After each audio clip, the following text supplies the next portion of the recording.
জয় Hind students. আজিৰ ক্লাছত আমি ক্লাছ 9 লেচন 52 চাম ছায়েন্সৰ, যাৰ নামটো আছে খাদ্য সম্পদৰ উৎকৰ্ষ সাধন। মানে ইম্প্ৰুভমেণ্ট ইন ফুড নহয়, ফুড ৰিচোৰ্চ যে আছে উৎকৰ্ষ আমাৰ খাদ্য সম্পদৰ, সেইটো উৎকৰ্ষ সাধনটো আমাৰ কিমান মানে ইম্প্ৰুভমেণ্ট হৈছে নহয়, সেইখিনি তাৰে বিষয়ে আমি ইয়াতে আজিৰ লেচনত পঢ়িবৰ কাৰণে পাম। ঠিক আছে, ইয়াতে প্ৰথম পইণ্টটো আহি যাব আপোনাৰ শস্য উৎপাদন উৎকৰ্ষ সাধন, কি কি ইম্প্ৰুভমেণ্ট হৈছে নহয়। আমি জানো খাদ্যত আমাৰ ভাইটামিনবিলাক থাকে নহয়, গতিকে ইয়াতে প্ৰথমতে এতিয়া আহি যাওক বিভিন্ন প্ৰকাৰৰ শস্য, এইবিলাক শস্য পিকচাৰ দিয়া আছে, বুট মাহ এইবিলাক দিয়া আছে নহয়, মাকৈ আছে। গতিকে এইবিলাক চব আমাৰ কি শস্য, বিভিন্ন ধৰণৰ কি আছে শস্য। এতিয়া আমাৰ ইয়াতে প্ৰথম প্ৰশ্নটো আহি যাওক 204 পেজ নম্বৰ। ঠিক আছে, 204 পেজ নম্বৰটো কি আছে, ইয়াতে আপোনাৰ কুৱেশ্যন প্ৰথমতে দিছে যে, গতিকে ইয়াতে আপোনাৰ প্ৰথম প্ৰশ্নটো আহি যাব যে শস্য, মাহ, ফল মূল আৰু শাক পাচলি, ইয়াৰ পৰা আমি কি আহৰণ কৰোঁ, মানে ইয়াতে কি কি মানে ভাইটামিনবিলাক আছে সেইবিলাক সুধিছে নহয়। গতিকে প্ৰথমতে আহি যাওক আমাৰ ইয়াতে শস্য, খাদ্য শস্য যেনে আপোনাৰ কি কি আছে, ঘেঁহু, ধান নহয় আদি, এইবিলাক কাৰ্বহাইড্ৰেটৰ যোগেদি আমাক প্ৰয়োজনীয় শক্তিৰ যোগান ধৰে। ঠিক আছে, মাহজাতীয় শস্য যি আছে ইয়াতে আমাৰ কি থাকিব, প্ৰটিন থাকিব। চ' বুট, মটৰ, মাটিমাহ নহয়, মগু দালি, তাৰপিছত অৰহৰ, মচুৰ আদি, এইবিলাক আমাক কি কৰে, প্ৰটিনৰ যোগান ধৰে। আৰু ফল মূল শাক পাচলি আছে, এইবিলাক আমাক খাদ্য প্ৰাণৰ ভাইটামিন মানে ভিটামিন বুলি কওঁ, ভাইটামিন বুলি কওঁ, আৰু খনিজ লৱণ যোগান ধৰে। ঠিক আছে, নেক্সট আমাৰ কুৱেশ্যন 205 পেজ নম্বৰ প্ৰথম কুৱেশ্যনটো আছে, শস্য উৎপাদনৰ জৈৱিক আৰু অজৈৱিক কাৰকবোৰে কেনেদৰে প্ৰভাৱ পেলায় নহয়। চ' তাৰে উত্তৰটো চাওঁ আমি, যে জৈৱিক কাৰণসমূহ যেনে আপোনাৰ কীট পতংগ, বেমাৰৰ বীজাণু ভেঁকুৰ, এন্দুৰ, নিগনি ইত্যাদি যে বেমাৰ বিপত্তবাৰ। গতিকে আজি যে প্ৰথম কুৱেশ্যনটোৱে আছিল পেজ নম্বৰ 205-ৰ, যে শস্য উৎপাদনত জৈৱিক আৰু অজৈৱিক সাৰবোৰৰ কেনেদৰে প্ৰভাৱ পেলায়, ইয়াৰ এইটো আনচাৰটো চাওঁ মই। এইটো মই অলপ লিখি পেলাই দিছোঁ, কিছু মিষ্টেক আছিল। গতিকে কিছুমান জৈৱিক কাৰক যেনে বেমাৰৰ বীজাণু কীট পতংগ আৰু কৃমি, ঠিক আছে, আদিৰ প্ৰভাৱৰ ফলত কি শস্য উৎপাদন হ্ৰাস হয়, মানে কি পোকা চোকা খাই দিয়ে নহয়, তেতিয়া কি হয় শস্য উৎপাদন অলপ কমি যায়। ঠিক আছে, আনহাতে আপোনাৰ কিছুমান অজৈৱিক কাৰক যেনে অধিক লৱণযুক্ত মাটি, পানীৰ আধিক্য বা বানপানী, উষ্ণতা, শীত আৰু হিমৰ প্ৰভাৱৰ ফলত কি শস্য উৎপাদন হ্ৰাস হয়। তাৰমানে কেতিয়াবা কি হয় অজৈৱিক কাৰক যেনেকৈ আপোনাৰ ঠাণ্ডা পৰিল তেতিয়া আপোনাৰ কি হয়, বেছি ঠাণ্ডা পৰিলে বা বানপানী হ'লেও কি হয়, আমাৰ খেতিটো অলপ নষ্ট হৈ যায়, তেতিয়াও হ্ৰাস হয়। হ্ৰাস হোৱাৰ দুটা কাৰণ মই দি দিছোঁ, এটা পোকাৰ কাৰণে, এটা আৰু অজৈৱিক কাৰক হৈ যাব বানপানী বা বেছি ঠাণ্ডা পৰিলে, তেতিয়া আপোনাৰ হ্ৰাস হয় শস্য উৎপাদন কৰা। নেক্সট আপোনাৰ 2 নম্বৰ প্ৰশ্নটো আছে, যে শস্য উৎকৰ্ষ সাধনত কোনবিলাক শস্য সম্বন্ধীয় আকাংক্ষিত বৈশিষ্ট্যপূৰ্ণ চৰিত্ৰ বিবেচনা কৰা। চ' ইয়াৰে আনচাৰটো চাব আপোনালোকে 2 নম্বৰটো, শস্য উৎকৰ্ষ সাধনত শস্য সম্বন্ধীয় আকাংক্ষিত বৈশিষ্ট্যপূৰ্ণ চৰিত্ৰবোৰ হৈছে কি কিনো। প্ৰথমতে আছে পশুধনৰ খাদ্যৰ বাবে প্ৰয়োজনীয় শস্যবিলাক ওখ হোৱাৰ উপৰিও জোপোহা হ'ব লাগে। ঠিক আছে, আৰু আপোনাৰ ছেকেণ্ড পইণ্টটো আছে ধান জাতীয় শস্যৰ ক্ষেত্ৰত আপোনাৰ চাপৰ হ'ব লাগে, যিমান চাপৰ হ'ব সিমানেই কি হ'ব, ইয়াৰ ফলত এইবিলাক শস্যৰ কম পৰিমাণৰ পুষ্টিৰ প্ৰয়োজন হ'ব, তেতিয়া পুষ্টিৰ প্ৰয়োজনটো কম লাগিব। ঠিক আছে, নেক্সট আমাৰ 200 পেজ নম্বৰ কুৱেশ্যন প্ৰথমটো চাবচোন আপোনালোকে। ইয়াতে আপোনাৰ দিয়া আছে কেইটামান বায়ু, পানী আৰু মাটিৰ যোগান ধৰা অনুপোষক। দিয়া যেনেকৈ বায়ু আপোনাৰ কাৰ্বন আৰু অক্সিজেন থাকে, বায়ুত পানীত কি থাকে, হাইড্ৰজেন অক্সিজেন থাকে। এগেইন মাটিত আপোনাৰ মুখ্য অনুপোষক যেনেকৈ nitrogen, phosphorus, potassium, calcium, magnesium, sulphur থাকে। আৰু ক্ষুদ্ৰ মাত্ৰিক ভাৱে কি থাকেনো, আইৰণ, মেংগানিজ, বৰন, জিংক আৰু কি আছে এইটো মলিবেডনাম। ঠিক আছে, আৰু ক্লৰিন, এইবিলাক থাকে আমাৰ ক্ষুদ্ৰ মাত্ৰা, মানে অলপ কিন্তু মুখ্য হিচাপত এইবিলাক থাকে। ঠিক আছে, এতিয়া আমাৰ প্ৰথম কুৱেশ্যনটো আহি যাওঁ, মুখ্য অনুপোষক কি আৰু এইবিলাক কিয় মুখ্য অনুপোষক বুলি কোৱা হয়। এই মাত্ৰ পঢ়াইছোঁ এইটো বস্তু, এইটোৱে হ'ব ইয়াৰ আনচাৰ। ঠিক আছে, চ' মুখ্য অনুপোষকবিলাক হৈছে কি কিনো, nitrogen, phosphorus, potassium, calcium, magnesium আৰু ছালফাৰ, এইবিলাক হৈছে মুখ্য। আৰু উদ্ভিদৰ প্ৰায় 16 বিধ, মানে 16টা বিধত অনুপোষকৰ প্ৰয়োজন হয়। আৰু ইয়াত 13 বিধ উদ্ভিদৰ বাবে প্ৰয়োজনীয় আপোনাৰ কি হয়, অনুপোষক মাটিৰ পৰা আহৰণ কৰি লয়। ঠিক আছে, আনহাতে 13 বিধ যে হয় আপোনাৰ অনুপোষকৰ ভিতৰত 6 বিধ যে আছে অতি বেছি পৰিমাণে প্ৰয়োজন হয়, আৰু সেইবাবে এই কেইবিধক কি বুলি কোৱা হয়, মুখ্য অনুপোষক বুলি কোৱা হয়। ঠিক আছে, গতিকে 6 বিধ যে আছে নহয়, এইটোতো আছে nitrogen, phosphorus, potassium, calcium, magnesium আৰু ছালফাৰ, এই 6টা বিধ মানে আপোনাৰ বেছিকে মুখ্য অনুপোষক বুলি ধৰা যায়। ঠিক আছে, নেক্সট কুৱেশ্যন নম্বৰ 2টো চাব আপোনালোকে, উদ্ভিদে অনুপোষক দ্ৰব্যবিলাক ক'ৰ পৰা কেনেকৈ আহৰণ কৰে। মানে বস্তুটো লয় ক'ৰ পৰা হয়নে তাৰমানে উৎসটো কি আছে তাৰে উদ্ভিদৰ ভালকৈ বৃদ্ধি বিকাশ আৰু জীয়াই থাকিবলৈ প্ৰায় 16 বিধ মানে অনুপোষকৰ প্ৰয়োজন হয় আৰু উদ্ভিদক এই অনুপোষকবিলাক মাটি পানী আৰু বায়ু যোগান ধৰে মানে এই 3টা বস্তুৰ পৰা সিহঁতে এইখিনি 16টা বিধমান অনুপোষক পাই যায় হা আৰু ইয়াৰে কাৰ্বন অক্সিজেন বায়ু আৰু হাইড্ৰোজেন পানীয়ে আৰু বাকী 13 বিধ অনুপোষক মাটিয়ে যোগান ধৰে ঠিক আছে নেক্সট আপোনাৰ এইটো কোৱেশ্চন আছে যে মাটিৰ উৰ্বৰতা ৰক্ষা কৰাত আপোনাৰ জৈৱ সাৰ আৰু কৃত্ৰিম সাৰৰ প্ৰয়োগৰ ভূমিকাৰ মাজত কি তুলনা আছে তুলনা মানে কৰা অ'কে দুটা তুলনা কৰিব দিছে জীৱ-জন্তু মলমূত্ৰ আৰু উদ্ভিদে পেলনীয়া অংশৰ পৰা জৈৱ সাৰটো প্ৰস্তুত হয় ঠিক আছে মানে যিমান সিহঁতে পেলনীয়া লেতেৰাবিলাক থৈ দিয়ে উদ্ভিদৰ সেইবিলাকৰতো সাৰ থাকে আৰু মূলমূত্ৰ জীৱ-জন্তু যে পেচাব কৰে তাৰ লেট্ৰিন কৰে সেইবিলাকতো বহুত সাৰ আছে ঠিক আছে জৈৱিক সাৰত প্ৰচুৰ পৰিমাণে জৈৱ সাৰ প্ৰস্তুত হয় আৰু জৈৱিক সাৰত আপোনাৰ প্ৰচুৰ পৰিমাণে জৈৱিক সাৰৰ উপৰিও কিছু পৰিমাণে অনুপোষক দ্ৰব্য থাকে নহয় আৰু এই মাটিৰ উৰ্বৰতাটো বৃদ্ধি কৰাৰ উপৰিও মাটিৰ গঠন আৰু গুণগত মানৰ উৎকৰ্ষ সাধন কৰে তাৰোপৰি জৈৱ সাৰে আপোনাৰ বালিচহীয়া মাটি ঠিক আছে বালিচহীয়া মাটি পানী ধৰি ৰাখিব কৰাত সহায় কৰে ঠিক আছে কৰাত সহায় কৰে আৰু বোকা মাটিটো পানী বন্ধ বা জমা হৈ থকাৰ পৰা ৰক্ষা কৰে ঠিক আছে আনহাতে কৃত্ৰিম সাৰ হ'ল আপোনাৰ অজৈৱিক পদাৰ্থ যাৰ মানে অতিৰিক্ত প্ৰয়োগে কি কৰেনো মাটিৰ উৰ্বৰতা হ্ৰাস কৰি দিয়ে মানে কমাই দিয়ে হা কাৰণ কৃত্ৰিম সাৰৰ প্ৰয়োগৰ ফলত কি হয় মাটিত থকা অনুজীৱবোৰ ধ্বংস হয় তাৰ বাবে কি হয় জৈৱিক পদাৰ্থবোৰ পুনৰাই মাটিৰ আপোনাৰ উভতাই আনিব নোৱাৰে অ'কে গতিকে আপুনি এইখিনি ৰাখিব পৰা সহায় কৰে আৰু বোকা মাটিটো পানী বন্ধ বা জমা হৈ থকাৰ পৰা ৰক্ষা কৰে হা ইয়াৰে পিছত আপোনালোকে লিখিব এইখিনি ঠিক আছে এইখিনি আপোনালোকে লিখিব নালাগে অ'কে এইখিনি টেকনিচিয়ান মিষ্টেক হৈছে হা ইয়াৰ পিছত আপোনালোকে লিখিব এইটো মই যে এইখিনি দিছোঁ আপোনালোকক ঠিক আছে এইটো লিখিব পেৰাগ্ৰাফ চেঞ্জ কৰি পেলাই যে কৃত্ৰিম সাৰ ব্যৱহাৰ কৰিলে উদ্ভিদৰ কাগজ বা ভালদৰে বিকাশ বৃদ্ধি হৈ ভুচিৰ বৃদ্ধি হোৱাটো আপোনাৰ নিশ্চয়তা থাকে হা অতিমাত্ৰা জলসিঞ্চনে সাৰবিলাক উটুৱাই লৈ যাব পাৰে ঠিক আছে ইয়াৰ ফলত সাৰবিলাক সম্পূৰ্ণকৈ শোষণ কৰিব নোৱাৰে এনেদৰে থাকি যোৱা অতিৰিক্ত কৃত্ৰিম সাৰে আপোনাৰ কি কৰেনো পানীটো প্ৰদূষিত কৰি দিয়ে হা আৰু কোনো এডোখৰ ভূমিত একেৰাহে কৃত্ৰিম সাৰ প্ৰয়োগ কৰি থাকিলে সেই মাটিৰ উৰ্বৰতাটো নাশ হয় হা আৰু কৃত্ৰিম সাৰ ব্যৱহাৰ কৰি একেকালীনভাৱে উপকৃত হ'ব পাৰি কিন্তু জৈৱিক সাৰ আপোনাৰ প্ৰয়োগ কৰিলে মাটিৰ উৰ্বৰতা ধৰি ৰাখে যাৰ বাবে দীৰ্ঘকালীনভাৱে কি হয় নো উপকৃত হ'ব পাৰি হা সেয়েহে অধিক উৎপাদন আশা কৰি যদিমতি যাতে আমি কৃত্ৰিম সাৰটো প্ৰয়োগ কৰা নহয় তাৰ প্ৰতি আমি লক্ষ্য ৰাখিব লাগিব ঠিক আছে এইখিনি আৰু আপোনালোকে এক্সট্ৰা এড কৰি দিব তাৰে তলত ঠিক আছে এইটো বস্তু ইয়াতে শেষ হ'ল হা নেক্সট আমি 208 পেজ নম্বৰ চাম ঠিক আছে ইয়াৰে আগৰ যে আছিল এইটো আনচাৰ মই ইমানটো দিলোঁ নহয় 207ৰ 207 পেজ নম্বৰ কুৱেশ্যন আনচাৰ এটা দিলোঁ এটা এতিয়া 208 পেজ নম্বৰ আকৌ আছে ভিতৰৰ কোনবিলাক অৱস্থানৰ পৰা অধিক লাভৱান হ'ব পাৰি হা ABC 3টা কণ্ডিশ্যন দিয়া আছে তো আনচাৰ নম্বৰ C2 হ'ব যে খেতিয়কে যদি উন্নত মানদণ্ডৰ বীজ ব্যৱহাৰ কৰে তেতিয়া জলসিঞ্চনৰ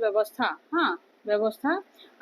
কৰা আৰু কৃত্ৰিম সাৰৰ প্ৰয়োগ কৰা শস্য সুৰক্ষাৰ ব্যৱস্থা গ্ৰহণ কৰিব লাগিব আৰু এইটো অৱস্থাৰ পৰা অধিক লাভৱান হ'ব ঠিক আছে গতিকে আৰু এইখিনি নিদিব হা এইখিনি অলপ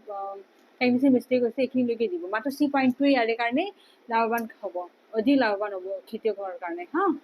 C.2 ৰাইট আনচাৰ হ'ব ঠিক আছে নেক্সট আমাৰ পেজ নম্বৰ 209 হা ইয়াৰে চাওকচোন আপোনাৰ দিয়া আছে যে আপোনাৰ শস্য সুৰক্ষাত আপোনাৰ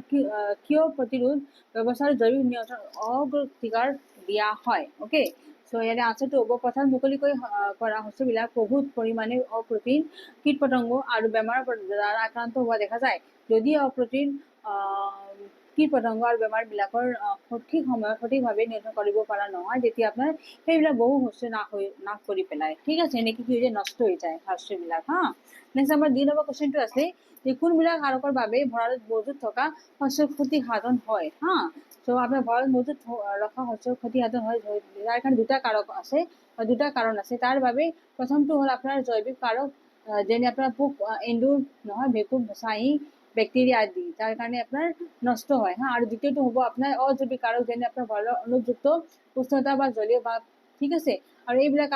কাৰকে কি কৰেনো শস্যৰ বীজৰ গুণাগুণ হ্ৰাস কৰে আৰু মানে গুণবিলাক কমি যাব বীজৰ ওজন কমাই অংকুৰণ ভালদৰে নহয় শস্যৰ বৰণ সলনি কৰে নহয় তাৰে ৰংটো সলনি হৈ যায় যাৰ বাবে বাণিজ্যিকভাৱে ক্ষতি হয় অ'কে ঠিকে আছে নেক্সট আছে পেজ নাম্বাৰ 210 লিখো 10 পেয়াৰে এটা প্ৰশ্ন আছে যে গো প্ৰজাতি উন্নত কৰিব কাৰণে কোনটো পদ্ধতি সাধাৰণতে ব্যৱহাৰ কৰা হয় আৰু কিয় কৰা হয় ঠিক আছে ইয়াৰ আনসাৰটো চাম যে আপোনাৰ কি বুলি কয় গো প্ৰজাতি উন্নত কৰিবৰ বাবে কাৰণে আপোনাৰ কৰিবৰ কাৰণে কি কৰা হয় সাধাৰণতে আপোনাৰ বৰ্ণ সংকৰণ মানে যা ক্ৰছ ব্ৰিডিং বুলি কোৱা হয় সেই পদ্ধতিটো অৱলম্বন কৰা হয় হা আৰু বৰ্ণ সংকৰণৰ ফলত কি হয় দুগ্ধ কালৰ বৃদ্ধি হোৱাৰ উপৰিও যথেষ্ট ৰোগ মানে প্ৰতিৰোধী প্ৰজাতিৰ সৃষ্টি হয় ঠিক আছে সেই গতিকেটো আপনাৰ গো প্ৰজাতিটো কৰা হয় আপনাৰ কিহৰ কাৰণে বৰ্ণ সংৰক্ষণ কৰিবৰ কাৰণে ঠিক আছে মানে বৰ্ণ সংৰক্ষণ প্ৰক্ৰিয়া পদ্ধতি যদি আপনাৰ লোৱা যায় তেতিয়া বেছি লাভ হয় ওকে নেক্সট আমাৰ পেজ নম্বৰ 11 চাবচোন কোশ্চেন দিয়া আছে তলৰ অতি তাৎপৰ্য আলোচনা কৰে এইটো সেন্টেন্স দি আছে এইটো আলোচনা কৰিব দিছে যে এইটো অতি তাৎপৰ্যপূৰ্ণ কথা যে ভাৰতীয় হাঁহ কুকুৰাই হল কম আহযুক্ত মানুহৰ অনুযোগী খাদ্যৰ পৰা অতি পুষ্টিকৰ প্ৰাণী ৰূপান্তৰিত কৰিব পৰা প্ৰাণী হা সেইটো বস্তু আমাৰ ব্যাখ্যা কৰিব দিছে সো এইটো মানে কি আছে একচুয়ালি সাধাৰণতে অধিক আহযুক্ত খাদ্যৰ পৰা প্ৰাণী দেহত প্ৰটিনৰ সৃষ্টি হয় ঠিক আছে যিমান মানে আহ থাকিব ইমান প্ৰটিন পাম আমি হা আৰু এই প্ৰটিন প্ৰাণী শৰীৰ বৃদ্ধি কৰে হয়নে না মানুহৰ এটা দেহাটো বৃদ্ধি হয় প্ৰটিনৰ পৰা হা তাৰ বাবে একান্ত আৱশ্যক হয় আৰু প্ৰমাণ কৰা হৈছে যে ভাৰতীয় হাঁহ কুকুৰাই কম আহযুক্ত খাদ্যৰ পৰাও প্ৰাণী প্ৰটিন প্ৰস্তুত কৰি ল'ব পাৰে ওকে নেক্সট সেম পেজত আপোনাৰ আৰু কোশ্চেন বিলাক আছে ইফালে যে দুগ্ধ পাম আৰু হাঁহ কুকুৰা পামি পৰিচালনাৰ বাবে কি কি অনুশীলন সাধাৰণতে হাতত লোৱা হয় হা সো এতিয়া ইয়াৰে আনসাৰটো চাম যে দুগ্ধ পাম আৰু হাঁহ কুকুৰা আমি পাম পৰিচালনাৰ বাবে সাধাৰণতে হাতত লোৱা অনুশীলনসমূহ হ'ল আপোনাৰ কি আছে ভাইৰাছ আৰু বেক্টেৰিয়া ভেঁকুৰ আদি ৰোগৰ পৰা ৰক্ষা কৰিবলৈ যথাযথ ব্যৱস্থা স্বাস্থ্য ব্যৱস্থা গ্ৰহণ কৰা হয় আৰু চিটা দিয়াৰ ব্যৱস্থাও কৰা হয় হা চিটা নিয়ন্ত্ৰণ কৰিও প্ৰতি সজাগো থাকিব লাগিব ঠিক আছে নেক্সট আছে আপোনাৰ দ্বিতীয় পইণ্টটো যে পৰিষ্কাৰ পৰিচ্ছন্নতাৰ দিশত আপোনাৰ সজাগ থাকিব লাগিব পুষ্টিহীনতাৰ পৰা জীৱবোৰক বচাই ৰাখিব লাগিব আৰু সংক্ৰামক ৰোগৰ প্ৰতিৰোধৰ বাবে যথাযথ আপোনাৰ বা সময়োপযোগী ব্যৱস্থাও গ্ৰহণ কৰিব লাগিব ঠিক আছে নেক্সট 2 নম্বৰ প্ৰশ্নটো আছে যে ব্ৰইলাৰ আৰু লেয়াৰ সমূহৰ মাজত পাৰ্থক্য কি আছে আৰু সিহঁতৰ পৰিচালনাৰ মাজত কি পাৰ্থক্য কেনে ধৰণৰ হা সো ব্ৰইলাৰ আৰু লেয়াৰ সমূহৰ মাজৰ প্ৰধান পাৰ্থক্যটো হৈছে আপোনাৰ ব্ৰইলাৰ মাংসৰ বাবে আৰু লেয়াৰ কণীৰ বাবে পালন কৰা হয় ঠিক আছে আৰু ব্ৰইলাৰ লেয়াৰ কুকুৰাৰ পৰিচালনাৰ পাৰ্থক্য হৈছে বিশেষকৈ এই যে ব্ৰইলাৰ দৈনিক যোগান ধৰা খাদ্যৰ উপযুক্ত চৰ্বি আৰু প্ৰটিনৰ পৰিমাণ বেছি থাকে ঠিক আছে নেক্সট আপনার পেজ নাম্বার 213 হা এটা আপনার কোশ্চেনটো দিয়া আছে যে কি ধরনের মাছ ধরা হয় হ্যাঁ প্রথমতে দিয়া আছে তো মাছ দুটা প্রকার ধরিব পারি এটা আছে প্রাকৃতিক উৎসসমূহ যেনে নদী পুকুরি নদীৰ পৰা মাছ পাব পাৰি আৰু মেৰিকালচাৰৰ দ্বাৰা মাছ পাব পাৰি ঠিক আছে দুটা পইণ্টছ আছে দিয়া আছে হা যাৰ দ্বাৰা আমি মাছটো ধৰিব পাৰো ওকে নেক্সট এটা কোশ্চেন নম্বৰ 2 দিয়া আছে সেম পেজ নম্বৰ 2013 তে দ্বিতীয় প্ৰশ্নটো কি আছে যে মিশ্ৰিত মীন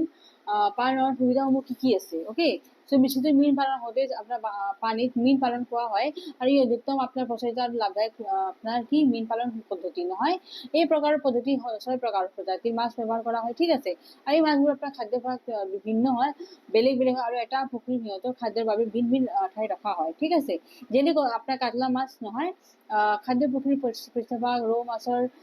খাদ্য পুখুৰীৰ মধ্যভাগত আৰু মিগেল যে আছে মাছৰ আপনাৰ খাদ্য পুখুৰীৰ তল ফালে আৰু গ্ৰাছ যে আছে গ্ৰাছ কাপৰ বাবে পুখুৰীত জলজ উদ্ভিদ খাদ্য হিচাপে থাকে ঠিক আছে উপৰোক্ত আপনাৰ সুবিধাসমূহৰ বাবে এই মিশ্ৰিত মীন প্ৰণালী অধিক প্ৰচলিত হৈছে মানে মীন প্ৰণালী আছে নহয় সেইটো বস্তু বেছি মানে ফেমাস হৈছে হা মাছৰ কাৰণে ওকে নেক্সট 30 পেজ নম্বৰ ইয়াতে ইফালে আছে কোশ্চেন আৰু যে মৌ উৎপাদনৰ কাৰণে বিভিন্ন মৌ প্ৰজাতিবোৰৰ কেনেদৰে ব্যবস্থা থকা প্ৰয়োজন হা তো আপোনাৰ উত্তৰটো হ'ব ব্যৱসায় ভিত্তিত মৌ উৎপাদনৰ বাবে থলুৱা সঁচৰ মৌ যেনে আপনার এপিস সেলেনা নহয় ইন্ডিকা রগবি বা লিটন রবি আদি পালন করা হয় আর দ্বিতীয় পয়েন্ট আছে প্রচুর মৌ পাবলৈ আপনার কি করা হয় ইটালিয়ান প্রজাতির এপিস মেলিফেরাটো পালন করা হয় এইটো আপনার বেছিকে মানে কি বুলি কয় এইটো আপনার ইটালিয়ান প্ৰজাতি যে আছে তাৰে মানে মৌটো পাবৰ কাৰণে বেছিকে তাৰে মানে পালন কৰা হয় খেতি কৰা হয় ঠিক আছে ইয়াৰ কাৰণ ইটালিয়ান প্ৰজাতিৰ যে মৌ আছে তাৰ পৰা বেছিকে মৌ আমি পাম ওকে নেক্সট কোশ্চেনটো আছে আপনাৰ যে পেস্টুৰেজ কি আৰু মৌ উৎপাদনৰ লগত ইয়াৰ কি সম্পৰ্ক আছে নহয় পেস্টুৰেজৰ লগত ইয়াৰ কি ৰিলেশ্যন আছে সো মৌমাখি মৌজাল প্ৰস্তুত কৰিবলৈ যিবোৰ মানে গছৰ ফুলৰ হা সো যিবোৰ গছ ফুলৰ আপনাৰ পৰাগৰেণু আৰু মৌ সংগ্ৰহ কৰে সেইবোৰক আমি কি বুলি কওঁ পেস্টুৰেজ বুলি কওঁ ঠিক আছে সো পেস্টিসাইডৰ গুণাগুণৰ ওপৰত মৌ জোলৰ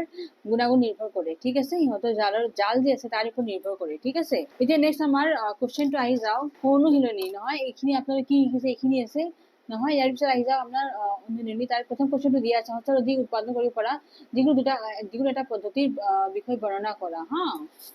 সো শস্য অধিক উৎপাদন কৰিব পৰা বিভিন্ন আপোনাৰ প্ৰথা প্ৰয়োগ কৰা হয়, আৰু সেইবিলাক হৈছে আপোনাৰ প্ৰথমতে আছে মিশ্ৰিত কৃষি প্ৰণালী, অন্তৰ্বৰ্তী কৃষি প্ৰণালী আৰু শস্যৰ বৰ্তন, ঠিক আছে। শস্য বৰ্তন প্ৰণালীৰ তলত দিয়া হৈছে এইটো কি বস্তু, সুপৰিকল্পিতভাৱে একে জোখৰ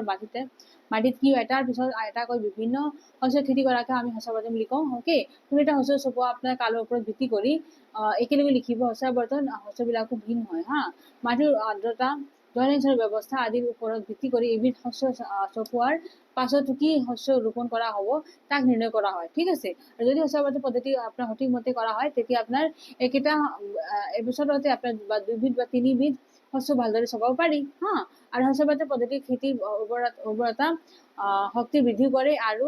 জৈৱিক কাৰকবোৰো ধ্বংস কৰে, ঠিক আছে। নেক্সট কুৱেশ্যন নম্বৰ 2টো চাবচোন আপোনাৰ কি দিছে, পথাৰত কিয় জৈৱ সাৰ আৰু কৃত্ৰিম সাৰ প্ৰয়োগ কৰা হয় নহয়। সো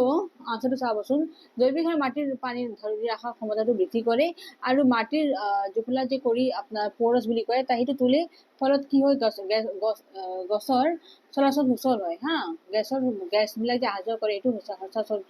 চলাচলটো বহুত ধুনীয়া হৈ যায়, সুচল হৈ যায়, আৰু উপকাৰী অনুজীৱৰ পৰিমাণ বৃদ্ধি কৰে। আৰু 4 নম্বৰ পইণ্টটো আছে মাটিৰ গুণাগুণো বৃদ্ধি কৰে, ঠিক আছে। আকৌ এবাৰ পথাৰত কৃত্ৰিম সাৰ আছে সেইটো প্ৰয়োগ কৰিলে কি হয়, পথাৰৰ নাইট্ৰজেন, ফছফৰাছ আৰু পটাছিয়াম পৰিমাণটো বৃদ্ধি পায়। কৃত্ৰিম সাৰ ব্যৱহাৰ কৰিলে উদ্ভিদৰ কাগজ ভালদৰে বিকাশ বৃদ্ধি হৈ শ্ৰীবৃদ্ধি হোৱাটো নিশ্চয়তা থাকে। কৃত্ৰিম সাৰে মাটি আৰু পানী প্ৰদূষিত কৰে, তাৰ ফলত কি হয় মাটিৰ উৰ্বৰতা নাশ হয় আৰু মাটিৰ উপকাৰী অনুজীৱ ধ্বংস হয়, আৰু কি বুলি কয় তাৰ ফলত মাটিৰ উৰ্বৰতাটো হ্ৰাস পায়, মানে কমি যায়, ঠিক আছে। যেতিয়া অনুজীৱ মাৰিব তেতিয়া উপকাৰী অনুজীৱবিলাকো সেনেকে মাৰা যায়, অ'কে, সেনেকে উৰ্বৰতাটো হ্ৰাস হয়, অ'কে। নেক্সট আমাৰ 3 নম্বৰ প্ৰশ্নটো আছে যে অন্তৰ্বৰ্তী আপোনাৰ কৃষি পদ্ধতি আৰু শস্য বৰ্তন সুবিধাসমূহ কি আছে হা। সো ইয়াৰে আনসাৰটো চাম এতিয়া। অন্তৰ্বৰ্তী কৃষি পদ্ধতি খেতি কৰিলে শস্য উৎপাদন বৃদ্ধি হয় নহয়, এইবিলাক সুবিধা আছে হা। এই পদ্ধতি মাটিৰ উৰ্বৰা শক্তি অক্ষুণ্ণ ৰাখে হা। একেই সময় আৰু একেই মাটিত 2 বা ততোধিক ধৰণৰ শস্য উৎপাদন কৰিব পাৰি। আৰু শস্য বৰ্তন সুবিধাসমূহবোৰ হৈছে, এতিয়া শস্য বৰ্তনৰ সুবিধাবোৰ কি আছে। শস্য বৰ্তনৰ ফলত একেডোখৰ মাটি অধিক শস্য উৎপাদন কৰা হয়, মাটিৰ উৰ্বৰতাটো শক্তি বৃদ্ধি পায়, অ'কে, আৰু অপ্ৰয়োজনীয় কীট পতংগ আৰু উদ্ভিদৰ বেমাৰবিলাকো হ্ৰাস পায়, অ'কে। এইখিনি ধুনীয়াকে লিখিব পইণ্টছবিলাক, মই ধুনীয়াকে পইণ্ট হিচাপে দিছোঁ আনসাৰবিলাক, গতিকে পইণ্টছ হিচাপে লিখিব, পইণ্টছবিলাক হিচাপে লিখিলে আপুনি ইজিলি মাৰ্কছবিলাক স্ক'ৰ কৰিব পাৰিব, ঠিক আছে। নেক্সট কুৱেশ্যন 4 চাবচোন। জৈৱিক সাৰ সলনি ফুলটো কি বস্তু আৰু এই কৃষি পদ্ধতি কিয় উপযোগী হা। সো জিনীয় সালসলনি উপকূল আপোনাৰ জিনীয়ভাৱে পাৰ্থক্য থকা দুটা উদ্ভিদৰ মাজত কৰা প্ৰজনন পদ্ধতি, আৰু এই পদ্ধতিৰ একেই প্ৰজাতিৰ দুটা বেলেগ বেলেগ শস্যৰ মাজত বা আন্তঃ প্ৰজাতিৰ অৰ্থাৎ একেই জাতি বা গণনৰ অন্তৰ্গত দুটা প্ৰজাতিৰ মাজত কৰা হয়। আৰু এই কৃষি পদ্ধতিৰ শস্যৰ উৎকৰ্ষ সাধনৰ বাবে উপযোগী, কাৰণ এই পদ্ধতি অধিক উৎপাদন কৰে হা, গুণাগুণ মানদণ্ড উৎকৰ্ষ সাধন কৰে, জৈৱিক এবং অজৈৱিক কাৰকৰ প্ৰভাৱ প্ৰতিৰোধ কৰাৰ ক্ষমতা বৃদ্ধি পায়, আৰু পূৰ্ণতা প্ৰাপ্ত কালৰ পৰিৱৰ্তন কৰে, অ'কে। নেক্সট 5টো আছে যে ভঁৰাল মজুত কৰি ৰখা শস্য কেনেদৰে ক্ষতি সাধন হয় হা। সো 5 নম্বৰটো চাই এতিয়া। কৃষি উৎপাদিত শস্যৰ ভঁৰালত হোৱাৰ ক্ষতিৰ প্ৰধান কাৰকবিলাক হৈছে আপোনাৰ কিনো কাৰকবিলাক হা। জৈৱিক যেনে আপোনাৰ পোক, এন্দুৰ, ভেঁকুৰ, আপোনাৰ চাহী মানে মাইটছ, বেক্টেৰিয়া আদি, আৰু অজৈৱিক যেনে আপোনাৰ হ'ব ভঁৰালৰ অনুপযুক্ত উষ্ণতা আৰু জলীয় ভাৱ, ঠিক আছে। আৰু এইবিলাক কাৰকে শস্যৰ বীজৰ গুণাগুণ হ্ৰাস কৰে, ওজন কমায়, অংকুৰণ ভালদৰে নহয়, আৰু শস্যৰ বৰণ সলনি কৰে, যাৰ বাবে কি হয় বাণিজ্যিকভাৱে ক্ষতি হয়, ঠিক আছে। নেক্সট আমাৰ কুৱেশ্যন 6টো আছে যে পশুপালন দ্বাৰা কৃষকসমূহে কেনেকৈ লাভান্বিত হয় হা। সো আনসাৰ 6টো চাম এতিয়া। পামৰ পানীবিলাকৰ উপযুক্ত যত্ন আৰু কাৰ্যপন্থা, যেনে আপোনাৰ পাম ঘৰ হা, উপযুক্ত খাদ্য, অ'কে, প্ৰজনন আৰু ৰোগ নিয়ন্ত্ৰণ আদিৰ প্ৰয়োজন হয়, আৰু ইয়াক পশুপালন বুলি কোৱা হয়, ঠিক আছে। আৰু এই পশুপালনৰ দ্বাৰা কৃষকসকলে মাংস, গাখীৰ আৰু গাখীৰৰ পৰা উৎপাদিত খাদ্য বিক্ৰী কৰি অৰ্থ উপাৰ্জন কৰে হা। পশুৰ পৰা বৰ্জিত পদাৰ্থবোৰ গোবৰ সাৰ আৰু ইন্ধন হিচাপে ব্যৱহাৰ কৰে, আৰু কিছুমান জন্তু বাহন হিচাপে বোজা কঢ়িয়াবলৈ আৰু মালগাড়ীত টানিবলৈ ব্যৱহাৰ কৰা হয়। আকৌ চামৰাৰ পৰা আমি বহুত বস্তু উৎপাদন কৰোঁ, আৰু পশুপালন উচ্চ মানৰ প্ৰটিনৰ যোগান ধৰে, ঠিক আছে। এইবিলাক হৈছে তাৰ লাভ, অ'কে। কুৱেশ্যন 7 চাবচোন গো পালনৰ দ্বাৰা কি লাভাত হয় হা তো লাভালাভ হয় মানে কি লাভ হয় গো পালনৰ পৰা তো গো পালন প্ৰধানকৈ গাখীৰৰ কাৰণে আৰু মাল টানিবলৈ ব্যৱহাৰ কৰা হয় গো মহক কৃষি কাৰ্যতো ব্যৱহাৰ কৰা হয় হা গো পালনৰ আপোনাৰ প্ৰধান উপকাৰিতা হৈছে গাখীৰ আৰু দুগ্ধজাতীয় বিভিন্ন খাদ্য দ্ৰব্য আহৰণ কৰা আৰু গৰু মহৰ পৰা পোৱা গোবৰক নহয় ইন্ধন তথা সাৰ হিচাপে ব্যৱহাৰ কৰা হয় এইবিলাক হৈছে গো পালনৰ লাভবিলাক হা নেক্সট আপোনাৰ কুৱেশ্যন নম্বৰ 8 টো চাবচোন উৎপাদন বৃদ্ধি কৰিবৰ বাবে আপোনাৰ পেট্ৰলিয়াম বা মীন পাম আৰু মৌমাখি বা কি ব্যৱস্থা লোৱা হয় হা তো আপোনাৰ আনসাৰটো হ'ব ক্ৰম ব্ৰিডিং বা সংকৰণ হা যা ক্ৰছ ব্ৰিডিং বুলি কয় ক্ৰছ ব্ৰিডিং ইংৰাজী টাৰ্ম হৈছে হা ক্ৰছ ব্ৰিডিং আৰু অসমীয়া হৈছে সংক্ৰমণ ঠিক আছে সংকৰণ ক্ৰছ ব্ৰিডিং বা সংকৰণ দ্বাৰা আপোনাৰ কি বুলি কয় পল্ট্ৰি ফাৰ্ম নাইবা মীন পাম আৰু মৌমাখি পালনৰ উৎকৰ্ষ সাধন কৰা হয় ঠিক আছে ক্ৰছ ব্ৰিডিং দ্বাৰা এই তিনিটা বস্তু পালন কৰা হয় হা আৰু নেক্সট কুৱেশ্যন নম্বৰ 9 টো আছে এটা ভিডিঅ লাষ্ট কুৱেশ্যন থাকিব আৰু মীন পক্ষে মীন ক্ষেত্ৰ মেৰিকালচাৰ বা আপোনাৰ আৰু কি আছে নো একুৱাকালচাৰ ঠিক আছে এই আদিৰ মাজত কেনেকৈ পাৰ্থক্য বাছি ওলাব পাৰি তাকে লিখিব দিছে ডাইৰেক্টলি পাৰ্থক্যবিলাক দি দিছোঁ মই টেবল কৰি পেলাই তালিকা কৰি ধুনীয়াকৈ আৰু মীন ক্ষেত্ৰ ঠিক আছে ইয়াৰে এই পদ্ধতিৰ দ্বাৰা প্ৰাকৃতিক উৎসসমূহ যেনে